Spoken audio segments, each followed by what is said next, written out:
The world is facing enormous challenges. Climate change, natural disasters, water shortages, addressing a growing and aging population, not to mention feeding billions of people.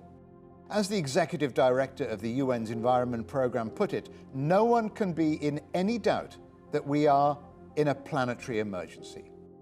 And that's why investments in nature-based solutions need to triple by 2030, according to a new State of Finance for Nature report by the UN Environment Programme and the World Economic Forum. Nature-based solutions are steps towards the sustainable management of nature for tackling socio-environmental challenges like climate change and natural disasters, water shortages and growing populations. In short, they benefit both human well-being and the planet. By 2050, more than $8 trillion needs to have been invested in nature-based solutions, and more than $530 billion annually. And that's almost 4 times the $133 billion currently being invested.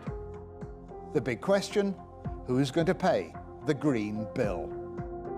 In July 2019, European Commission President Ursula von der Leyen said she wanted Europe to be the first climate-neutral continent in the world by 2050.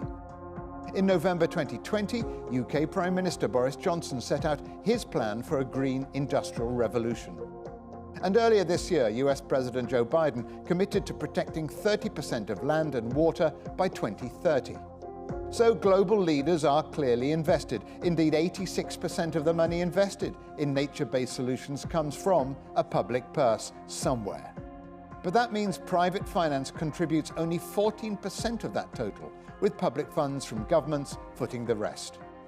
And that's in spite of the fact that nature-based solutions have been identified as one of the most efficient forms of economic recovery in the wake of COVID-19. The United Nations is calling for collective action, but with such an NBS imbalance, the question is, can the corporate world ever be persuaded to pay its fair share?